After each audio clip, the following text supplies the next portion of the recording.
Querido, abre sua Bíblia aí, no livro de Deuteronômio, na última campanha da família, que eu tive aqui compartilhando a palavra também. Eu preguei nesse livro. Esse é um livro muito caro para mim, muito extremamente peculiar, o livro de Deuteronômio, Deuteronômio 30. Nós estamos no final do ministério de Moisés. Se você não sabe, os 5 primeiros livros da Bíblia foram escritos, diz a tradição, por Moisés, o grande legislador, e um dos primeiros, ele não o primeiro, mas um dos primeiros profetas de Israel, o libertador de Israel, quer dizer, o libertador de Israel é o Senhor, mas aquele que foi usado pelo Senhor para libertar a Israel. Ali no livro de Deuteronômio é o final do ministério dele. Nós temos os 4 primeiros livros, chegamos a Deuteronômio, no capítulo 30, é ali o finalzinho. Moisés está dando as últimas instruções antes de entrar na terra prometida para Israel. Se você não sabe também, o coitado do Moisés, ele tirou o povo da terra do Egito para ir para a terra prometida, mas ele não entrou na terra prometida. Antes de entrar, ele deixou algumas orientações. Entre elas, essa orientação de Deuteronômio 30, especialmente no versículo 11 ao 20, que é onde nós vamos estar lendo a partir desse momento. Diz assim a palavra do Senhor: o que hoje lhes estou ordenando não é difícil de fazer, nem está além do seu alcance. Não está lá em cima no céu, de modo que vocês tenham que perguntar quem subirá ao céu para consegui-lo, e vir proclamá-lo a nós, a fim de que lhe obedeçamos. Nem está além do mar, de modo que vocês tenham que perguntar quem atravessará o mar para consegui-lo, e voltando, proclamá-lo a nós, a fim de que lhe obedeçamos. Nada disso. A palavra está bem próxima de vocês, está em sua boca e em seu coração, por isso vocês poderão obedecer-lhe. Vejam que hoje ponho diante de vocês vida e prosperidade, ou morte e destruição. Hoje lhes ordeno que amem o Senhor seu Deus, andem nos seus caminhos, guardem os seus mandamentos, decretos e ordenanças. Então vocês terão vida e aumentarão em número, e o Senhor, o seu Deus, os abençoará na terra que vocês estão entrando para dela tomar posse. Se, todavia, seu coração se desviar, vocês não forem obedientes e se deixarem levar, prostrando-se diante de outros deuses para adorá-los, eu hoje lhes declaro que, sem dúvida, vocês serão destruídos. Vocês não viverão muito tempo na terra em que vão entrar e da qual vão tomar posse depois de atravessarem o Jordão. Hoje, invoco os céus e a terra como testemunhas contra vocês, de que coloquei diante de vocês vida e a morte, bênção e a maldição. Agora escolham a vida para que vocês e os seus filhos vivam, e para que vocês amem o Senhor, seu Deus. Ouçam sua voz, se apeguem firmemente a Ele, pois o Senhor é a sua vida, e Ele lhes dará muitos anos na terra que jurou dar a seus pais antepassados, Abraão, Isaque e Jacó. Querido, se você desconhece um pouco da história ali primitiva de Israel, a ida à terra prometida, ela foi feita a esse personagem aqui que a gente leu por último, Abraão. Essa promessa passa a seu filho, Isaque, que passa o filho do filho dele, Jacó, e isso se torna, Jacó é o precursor do povo de Israel, é aquele que tem o seu nome trocado por Israel, e esse povo vive com uma promessa de habitar na terra prometida de Canaã, uma terra que diz a palavra mana, leite e mel, uma terra muito boa. Antes de entrar nessa terra, depois que eles são libertados do Egito, Moisés tem algumas orientações para passar para eles, antes que eles entrem nessa terra, e para que eles cheguem na terra sabendo o que eles precisavam fazer. essa terra era uma terra dominada por povos pagãos. Os povos cananeus, eles falam diversas vezes no Antigo Testamento, uma série de povos, cananeus, jebuseus, miraceus, sei lá, tudo termina em eus naquele povo. E eram povos pagãos, afastados, que não tinham uma cultura de temer ao Senhor. A preocupação de Moisés era, entrando na terra prometida, que o povo de Israel, ao invés de expulsar o paganismo ou encerrar o paganismo, que ele absorvesse o paganismo, absorvesse o pecado.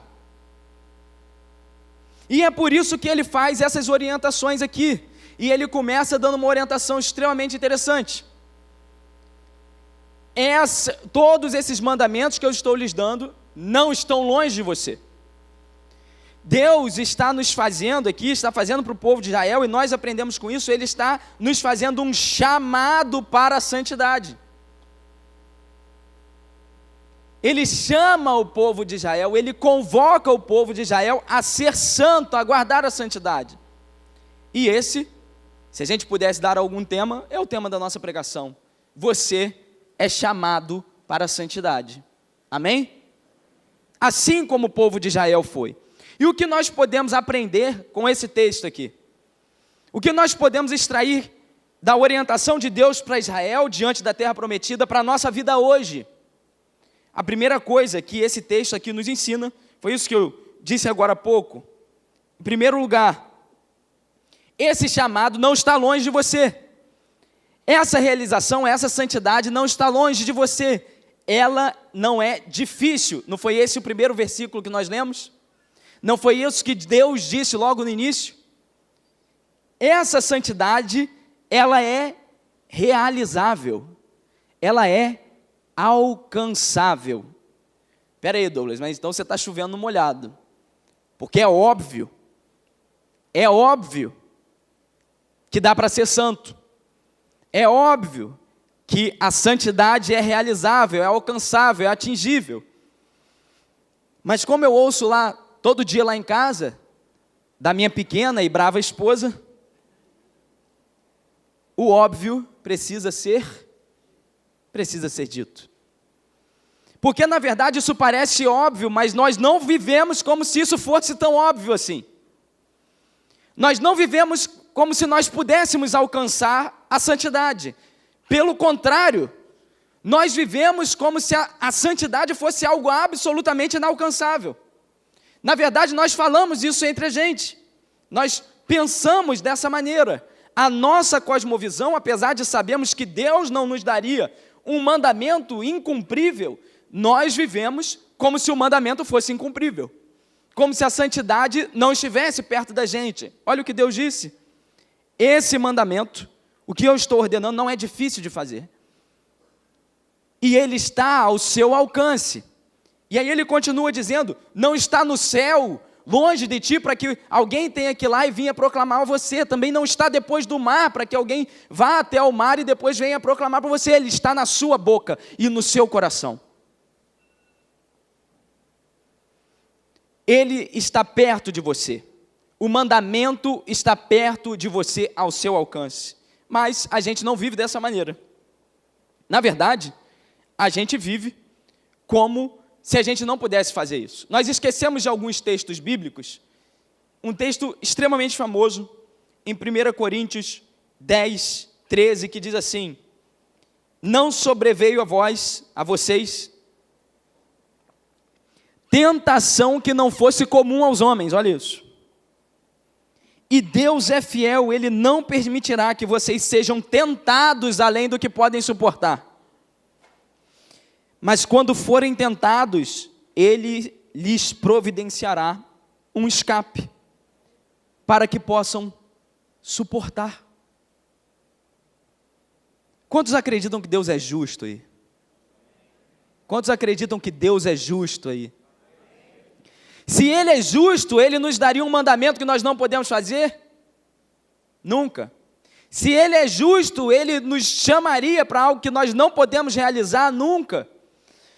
Mas a bem da verdade, no nosso pensamento, nós vivemos um contínuo derrotismo espiritual. Sabe o que é derrotismo espiritual? Não dá para fazer, não dá para ser santo, não dá para vencer esse pecado, não dá para vencer aquele pecado, é muito difícil, eu estou envolto em muitas tentações e muitos problemas. Isso é inalcançável, não dá para fazer isso, no meu trabalho não dá para fazer, na minha faculdade não dá para fazer, esse tem que ser o meu procedimento aqui, eu tenho que ceder um pouco para o mundo ali, porque senão eu não consigo ter relacionamentos. Mas a palavra está dizendo que sempre há um caminho para a santidade, independente do ambiente ou do contexto que você esteja. A leitura de 1 Coríntios, a leitura de Deuteronômio 30, não nos deixa tirar outra conclusão que senão essa. Deus nos dá um caminho, Deus nos dá uma ordenança, e Ele cria o caminho para que a gente passe por ela. Não quer dizer que esse caminho é fácil ou que esse caminho é simples. Quer dizer que Ele vai estar lá. Eu não vou me aventurar a cantar aqui em nome de Jesus. Não tenho coragem de fazer isso com a igreja. Eu não tenho coragem de perder os visitantes que a gente está recebendo hoje. Mas existe um louvor que é do Ministério Livres, que ele diz assim: Ele fez um caminho para mim, por onde eu não poderia ir, mas Ele fez o caminho. Ele fez o caminho através da cruz. Você, pelos seus próprios méritos, poderia ser salvo? Não, nunca.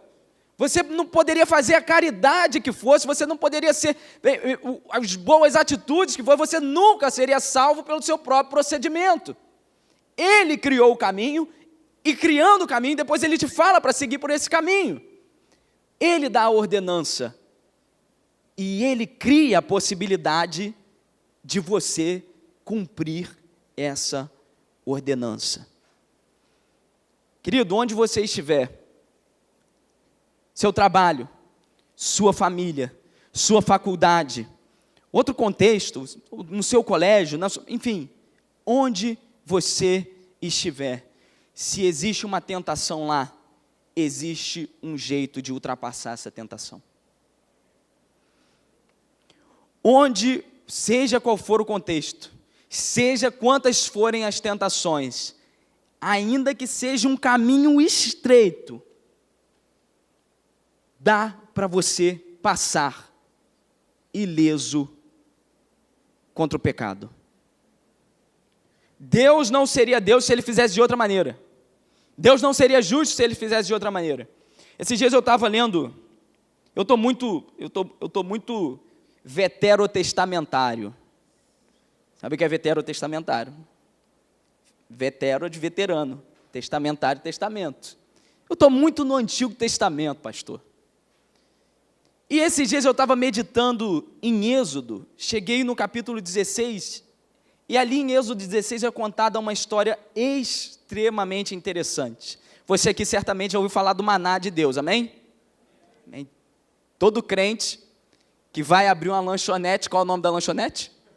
Maná. É certo, né? Glória a Deus, continua assim. Queridos, o maná, se você não sabe, foi uma providência de Deus, quando Israel no deserto sentiu fome. O povo de Israel está faminto, e Deus fala para eles assim: amanhã vocês vão receber pão. Preste atenção nessa história e no desenrolar dela. Como que ela faz? No outro dia eles acordam e tem um negócio meio branquinho, assim, meio redondo, que a palavra diz que é como bolos de mel e pães amassados de azeite, que você não vai conseguir entender o gosto, é meio que uma receita da Bela Gil, assim, entendeu? Negócio meio vegano, negócio doido, a gente nunca vai entender isso. Mas ele fala, é um alimento branquinho, pequeno, arredondado, com esse sabor. E aí Deus faz o seguinte: vocês estão com fome? Preste atenção nisso. Vocês vão colher o maná para comer para o dia. Vocês não vão colher para comer no outro dia. Vocês vão colher o que vocês precisam para um dia. E aí Deus avisa e fala assim, porque amanhã vai ter de novo. Pergunta para você que sabe que Israel era um povo desobediente e rebelde. Os israelitas acreditam? Não, fala, esse negócio apareceu hoje, vai que não aparece amanhã. Vou pegar o de hoje, vou pegar o de amanhã. Vou acreditar em Moisés, nada. Nem sei como ele abriu aquele mar lá, sei lá.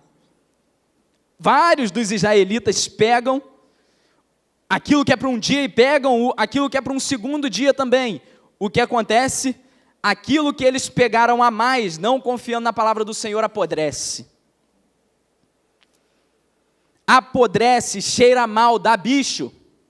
E aí Moisés fala, eu não falei para vocês que o negócio ia ter no outro dia, que vocês poderiam pegar num dia, comer o do dia e no outro teria também. Aí eles, não, desculpa Moisés, é que a gente estava testando você, entendeu? Era um teste, mas agora a gente confia. Só que aí Deus fala assim para eles, eles vão pegar todos os dias, vai chegar na sexta-feira, eles não podem pegar no sábado, porque você sabe que o povo de Israel guardava o sábado, amém? Então não podia trabalhar no sábado, não podia fazer nada no sábado. Aí Deus fala assim para eles, no sábado não vai ter maná, não vai aparecer maná. Na sexta vocês vão recolher o suficiente para 2 medidas. Aí o povo não estava entendendo. Espera aí, mas se eu colher 2 medidas não estraga?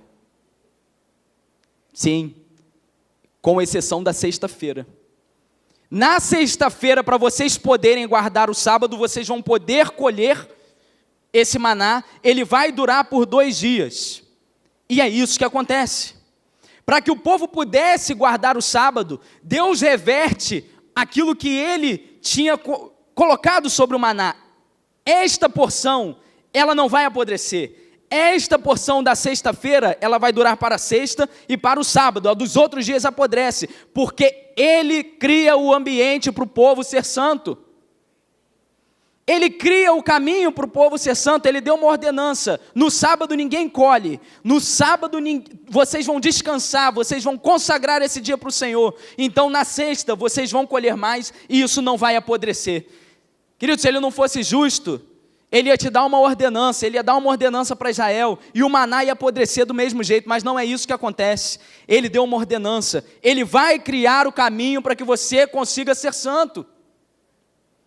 Agora você tem que estar atento a esse caminho. Diferente de Israel, porque Israel, Deus falou, no sábado não vai ter maná. Colhe o da sexta e o do sábado. O que Israel fez? No sábado, vamos lá ver se tem maná. E não tinha. E Moisés fala, rapaz, vocês não acreditam mesmo. Não, é porque esse era o segundo teste. Dupla verificação, Moisés. A gente saber se está tudo certo. Mas olha só, Deus criou para Israel o ambiente. Deus deu o mandamento. E ele fez a condição, ele criou o contexto para que ele obedecesse. Agora, lá no seu trabalho, teu patrão está te mandando pecar? Teu patrão está te mandando sonegar? Teu patrão está te mandando mentir? Tem um caminho, querido. Tem que ter um caminho para obedecer ao Senhor. Tem que ter um caminho. O caminho vai aparecer na sua família. Está difícil obedecer ao Senhor? São muitas tentações? Você vai falar assim, você não sabe, é impossível ser um crente sério com o marido que eu tenho, com a esposa que eu tenho, com o cônjuge que eu tenho. Ele me tira da graça, ela me tira da graça. Que tem um caminho. Às vezes, realmente, seu cônjuge tem uma personalidade extremamente difícil. Tem um caminho para você não sair da graça, para você abençoar a vida dele e a vida dela. Deus vai criar a oportunidade para você ser santo. Lá na sua faculdade, está difícil ser crente lá? Está difícil aguentar as tentações? Não, se eu não for para a chopada, eu não vou conseguir fazer amigos. Se eu não for para a chopada, eu não vou conhecer ninguém. Como que eu vou fazer uma prova depois e o pessoal... Está difícil? Tem um caminho, querido. Tem um caminho. Está difícil para você casar? Sei que às vezes não é casado, está em união estável, alguma situação assim. Não, eu não posso casar porque senão a minha esposa perde a pensão dela, não sei o quê. Está difícil, querido. Tem um caminho. Eu não estou dizendo que esse caminho é fácil. Não estou dizendo que vai ser um caminho sem tribulações, não estou dizendo que vai ser um caminho que você talvez tenha que renunciar coisas, mas que há um caminho, tem que ter. Mas você precisa abrir os seus olhos espirituais e identificar esse caminho. Estar sensível ao Senhor. Senhor, no meu trabalho, o que eu preciso fazer para ser santo?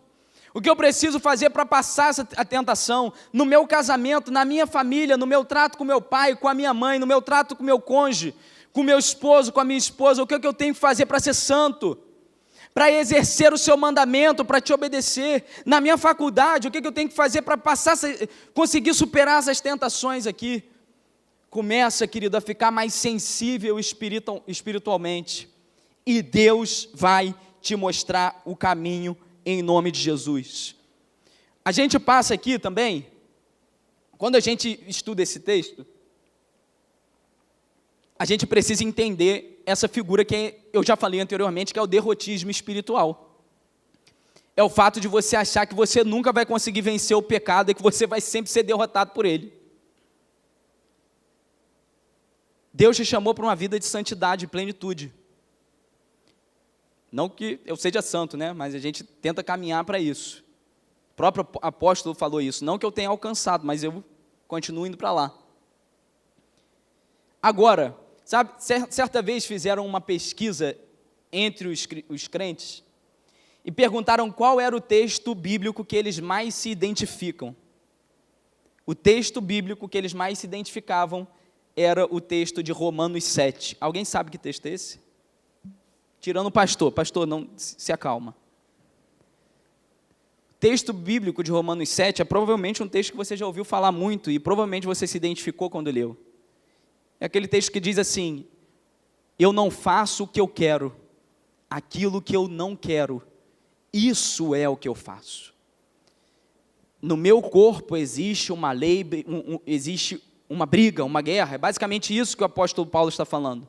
E eu não consigo fazer aquilo que eu quero.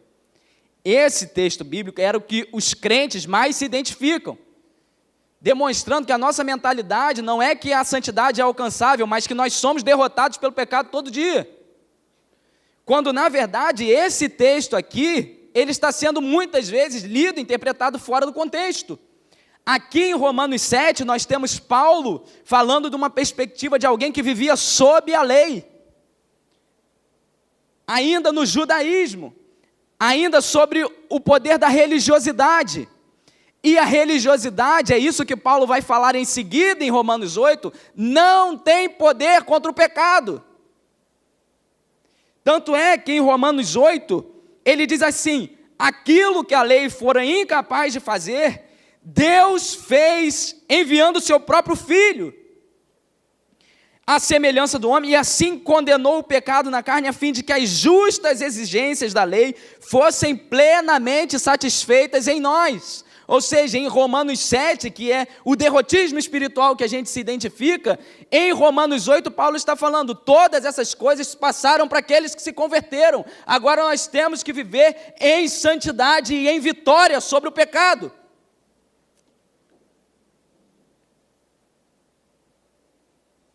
Mas às vezes nós como crentes, clichê de crente é sempre aquelas coisas, né? Já ouviu, querido? Eu vou pedir vênia aqui, vou pedir licença para discordar de você, provavelmente, quando a gente fica falando assim, todo dia nós pecamos em palavra, em ação e pensamento. Todo dia, não tem um dia que a gente não peque em tudo isso, todo dia. A gente tem que sair dessa mentalidade, queridos, de que só o pecado vence, porque Cristo venceu o pecado, amém? Porque Cristo obteve vitória, e essa vitória é para a gente, em nome de Jesus Cristo. Então, a segunda coisa que nós entendemos aqui, a partir desse texto é que a santidade tem um propósito. O chamado à santidade, ele nos indica um propósito. Afinal de contas, por que Deus nos chamou para sermos santos? Qual era o propósito dele? Qual era a intenção de Deus ao nos convidar, ao nos chamar para a santidade? Nós já entendemos que a santidade é realizável. Agora, por quê? Por que ele nos comandou isso? A resposta está no texto que nós lemos.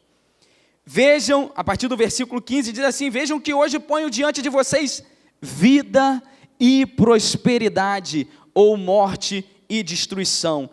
Ele continua dizendo: guardem os mandamentos, guardem as ordenanças, então vocês terão vida e aumentarão em número, o Senhor seu Deus os abençoará. Hoje lhes declaro que, sem dúvida, vocês serão destruídos se não obedecerem. Não viverão muito tempo na terra em que entrarão e tomarão posse. E ele termina dizendo assim: pois o Senhor é a sua vida, e ele lhes dará muitos anos na terra, que jurou dar aos seus antepassados.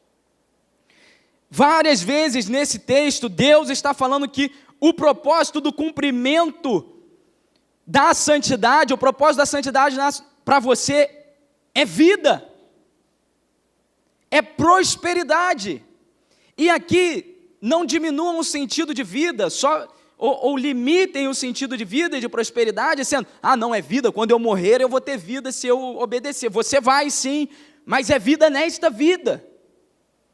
Percebe muito bem que eles estavam diante da terra prometida, e eles estavam falando, isso aqui vai ser a vida de vocês, vai ser a prosperidade de vocês. O propósito da santidade é te conservar em vida. O propósito da santidade é te dar uma vida de prosperidade. O propósito da santidade é cuidar de você. Eu não canso de falar sobre isso, porque, sinceramente, a compreensão das pessoas sobre Deus, dos crentes de maneira geral, de nós cristãos em maneira geral, e das pessoas que estão lá fora, é de que, geralmente, Deus, ele, por puro capricho, ele não estava fazendo nada no universo. Aí ele um dia falou assim, eu vou criar um monte de gente, vou botar um monte de desejo neles e depois eu vou condenar tudo. Parece que Deus fez isso. Parece que esse é o pensamento que nós temos, que foi um mero capricho. Deus pegou um monte de conduta que a gente gostava de fazer e começou a condenar. Não, querido, é o contrário. Ele condenou as atitudes que nos destruíam. Como um pai proíbe o filho de colocar o dedo na tomada, Deus nos proíbe de sermos pecadores. Esse é o propósito. O propósito é te conservar em vida, nos conservar em vida. O propósito é conservar a sociedade de uma maneira decente, de uma maneira sustentável. Falando de sociedade, por exemplo, você acha que alguma sociedade consegue sobreviver onde todo mundo mente, onde ninguém respeita um contrato sequer? Você acha que uma sociedade consegue sobreviver assim? Sim ou não, igreja? Então, por isso ele falou, não, vocês não podem mentir. Se vocês viverem mentindo, ninguém vai confiar em ninguém, não tem como vocês estabelecer negócios, não tem como vocês cooperarem. Quando ele condena o adultério, você com certeza conhece uma história de uma família que foi destruída por adultério. De uma mãe de família que foi abandonada, que foi traída, por um marido que foi traído. Tudo isso é destrutivo. Quando Deus condenou o roubo, foi porque alguém trabalhou por aquilo, suou, e veio uma pessoa e retirou aquele patrimônio de uma maneira completamente injusta. Por exemplo, alguém rouba um celular, sei lá, um celular de R$1.500, que hoje acho que deve ser o preço médio, não sei, não tenho a mínima ideia. E aí alguém fala bem assim, poxa, pelo menos foi só um celular, né? Eu confesso a você que o meu sangue esquenta um pouco quando eu ouço esse tipo de coisa. Pelo menos foi só o carro, né? Não fizeram nada com você. Você sabe quantas coisas eu deixei de fazer para pagar esse celular? Quantas vezes eu deixei de sair com a minha esposa? Quantas vezes eu deixei de sair com meus amigos? Quantas vezes eu deixei de fazer coisas que eu queria fazer e veio alguém e roubou porque não queria trabalhar? Com todo respeito, essa pessoa não roubou só um celular. Ela roubou meu tempo. Douglas, que dramático. Não, não é dramático, essa é a realidade. Alguém rouba o seu patrimônio, ela roubou o seu trabalho. Roubou o seu tempo. Por isso eu não consigo entender gente que justifica roubo. Ou que entende roubo. É por isso que ele foi condenável. Porque ele destrói o patrimônio, destrói o seu tempo, ele suplanta o seu tempo, ele retira de você o seu tempo. O seu esforço, o seu suor. Quando, o negócio apagou aqui, acho que acabou a bateria, meu amor. Calma aí. Quando Deus condena não apenas o adultério, não apenas o roubo, mas quando Ele condena uma série de outras condutas, por exemplo, a prostituição, a mesma coisa, é para te conservar em vida. Esse dia eu estava no barbeiro, e quem sabe, esse dia não, essa história tem um tempo, mas a barbearia é doideira. Barbearia é doideira, querido. É só várias histórias muito doidas. E aí, cara, mas eu ouvi o testemunho de um homem que aquilo ali ficou para mim, foi extremamente contundente. Ele falou assim, ele era um coroa jeitoso, forte, assim, bonito. E ele falou bem assim, eu já dormi com várias mulheres aqui desse bairro, várias. E esses dias eu estava passando por uma delas, num hotel qualquer. Ela passou por mim e olhou e fingiu que eu nem existia. Ele falou, cara, aquilo me doeu. Aquilo me doeu porque é isso que sobra para a gente é isso que sobra. É isso porque sobra quando você resolve viver uma vida de prostituição. Uma vida de ficar com um monte de gente. Uma vida de dormir com um monte de gente. Inclusive, o problema da destruição da família está ligado a essa sociedade de sexo livre que a gente vive hoje. Porque as pessoas deitam com uma infinidade de número de pessoas e depois elas resolvem se juntar com uma outra ou casar, mas elas não conseguem, olha isso, elas não conseguem segurar os seus impulsos sexuais. Porque elas nunca treinaram para isso, elas nunca exercitaram a contenção do impulso. E aí, ela se casa, mas ela flerta com uma pessoa aqui, flerta com outra, e daqui a pouco aquilo ali vai evoluindo, e termina num adultério. Ou então, daqui a pouco o que ela fala, passam-se uns anos ali dentro do relacionamento, cansei. Porque o ser humano não foi feito para ser monogâmico, o ser humano foi feito para ter um monte de parceiros e parceiras. E aí ela termina a vida sozinho e sozinha, quando ela poderia terminar a vida ao lado do seu cônjuge, em uma boa velhice, rodeado de filhos e netos.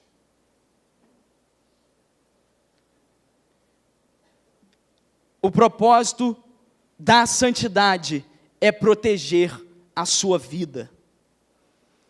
O propósito da santidade é proteger você. É cuidar da sua prosperidade, é cuidar da sua saúde psicológica, cuidar, enfim, da sua saúde financeira, cuidar de cada parte da sua vida. Certa vez, eu vou terminar caminhando aqui, para finalizar esse momento, queria contar uma história para vocês. Preste atenção nisso. Um homem teve 2 filhos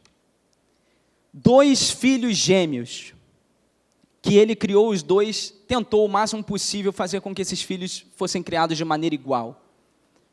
Um filho era obediente, o outro filho era rebelde. Logo no início da vida deles, aquele pai já percebeu que um filho era mais estudioso, porque ouvia o pai, e o outro filho não ligava muito para os estudos, porque era rebelde. Eles chegam na adolescência, E o filho estudioso, o filho obediente, ele ia para a escola de manhã, à tarde ele ia para o curso de inglês, e como ele era dedicado e ouviu o seu pai, assim que ele fez 14 anos, ele já começou a trabalhar. Já entrou no jovem aprendiz, transferiu o inglês para a noite, estudava de manhã, trabalhava à tarde, fazia inglês de noite. E o filho rebelde ia para a escola, não queria saber de estudar, ia de mau grado, não queria saber, se não queria saber de trabalhar, de estudar, imagina trabalhar. Não, eu sou muito novo para trabalhar. À tarde ele ia para a praia, à noite ele fazia cursinho de videogame. Não demorou para aquele filho rebelde recebesse algumas propostas indecorosas, como usar drogas. E ainda na adolescência, sem ouvir o seu pai, ele começou a ser usuário de drogas. No início da vida adulta, a disparidade continuou. Aquele filho obediente, já cheio de experiências profissionais, o que ele fez? Entrou numa faculdade. Conseguiu um emprego, trabalhava durante o dia, ia para a faculdade durante a noite. Com muito esforço, ele terminou os seus estudos, ainda trabalhando. Assim que ele sai da faculdade, ele consegue um emprego na área. E o filho rebelde? Filho rebelde, agora viciado em drogas. Não rejeitou nenhuma das propostas que lhes foram feitas. Na verdade, a situação dele piora. Ele não tem como se manter, não tinha um emprego. O tráfico vem cobrar ele. E o que ele faz para não morrer? Para não morrer, ele se oferece para trabalhar para o tráfico. E ele é cooptado pelo tráfico dessa maneira. Assim que a vida deles vai evoluindo, a coisa vai ficando ainda mais díspare. Aquele filho obediente, agora com o seu trabalho, compra o seu primeiro terreno. Constrói a sua casa, encontra uma boa esposa e logo começa a ter filhos. Ele começa a ter filhos e cria aqueles filhos assim como o pai o criou, no caminho da retidão e da justiça. Ele zela pelo lar dele. Ele zela, ele tem cuidado para que o lar dele seja um lugar de amor, um lugar de misericórdia e um lugar de paz. E o filho rebelde não constituiu família. Ainda no tráfico, ele começou a ficar com várias meninas, namorar com várias meninas e se deitar com várias meninas. Uma delas ele engravidou. Como ele não conseguia conter os seus próprios impulsos sexuais, logo o que ele fez? Abandonou a menina que ele engravidou e abandonou o próprio filho.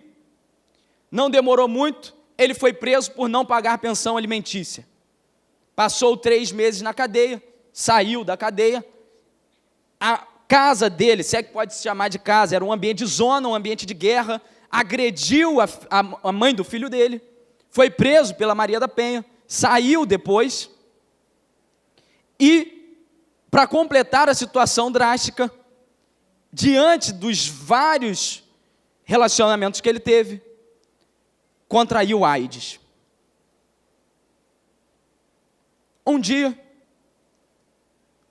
foi feita uma operação da Polícia Civil na favela que aquele rapaz era traficante.